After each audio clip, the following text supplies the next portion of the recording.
Aujourd'hui, Oxford Economics chiffre le coût du remplacement d'une personne à un peu moins de 30 000 euros. À un peu moins de 30 000 euros.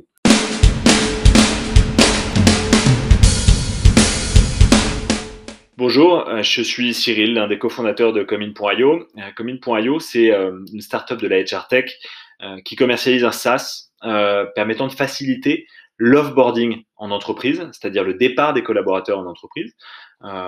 Les départs, comme les arrivées, font partie de la vie normale de l'entreprise.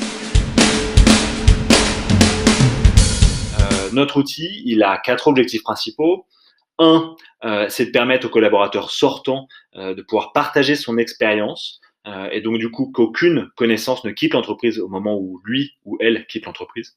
2, c'est de permettre à son successeur de monter en compétence au moins 2 fois plus rapidement en bénéficiant justement de ce contenu super pertinent dès le premier jour de son onboarding. 3, c'est ensuite de permettre au manager de gagner du temps, puisque c'est pas lui ou elle qui va gérer justement cette overlap entre le futur ex-collaborateur et le successeur.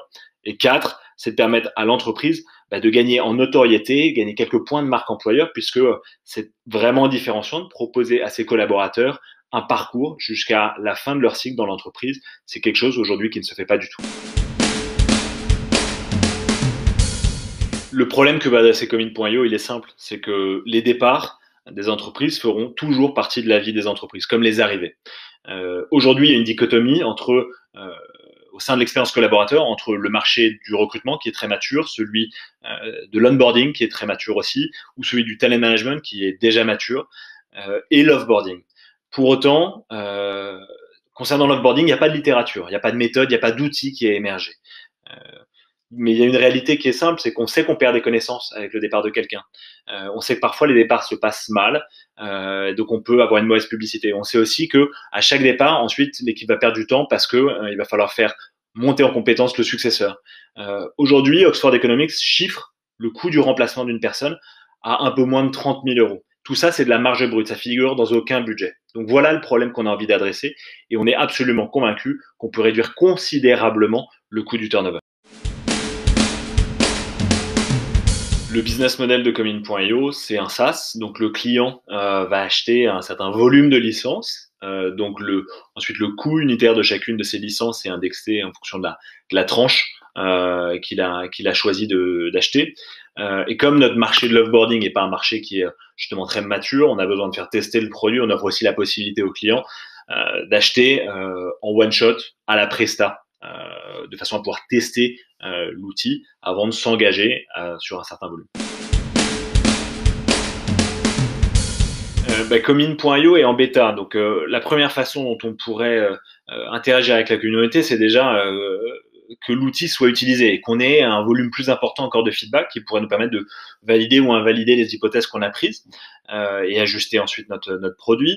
Ça c'est la première chose. Ensuite, notre phase de bêta, elle va s'arrêter sur la fin d'année 2020 et en fait à ce moment-là, on va commencer à staffer notre équipe. Donc il va y avoir du recrutement et probablement justement à partir de la traction qu'on commencera à mesurer quand on commencera cette phase de commercialisation en fin d'année, très probablement on s'orientera vers une levée de fonds. Donc je pense que c'est aussi un sujet important sur lequel on pourrait s'appuyer pour bénéficier de l'aide de la communauté.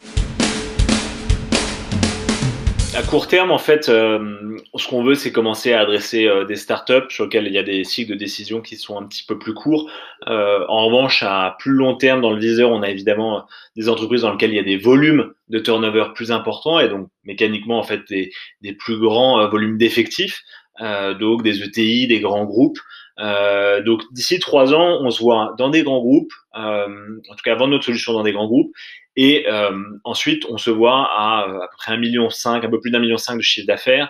Et surtout, on se voit avoir décliné notre produit sur des verticales métiers bien spécifiques pour répondre à une ambition qu'on a dès aujourd'hui, qui est en fait de réduire la friction sur la fin des contrats, quels qu'ils soient.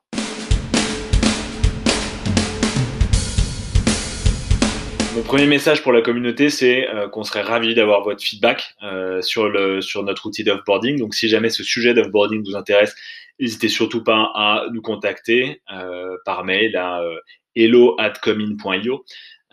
Ensuite, mon conseil, c'est que pour vos recrutements à venir, en CDI spécialement, dès le jour où vous signez cette personne et que vous l'avez en face de vous, dites-lui que vous savez qu'il va partir d'ici, par exemple, 18 mois.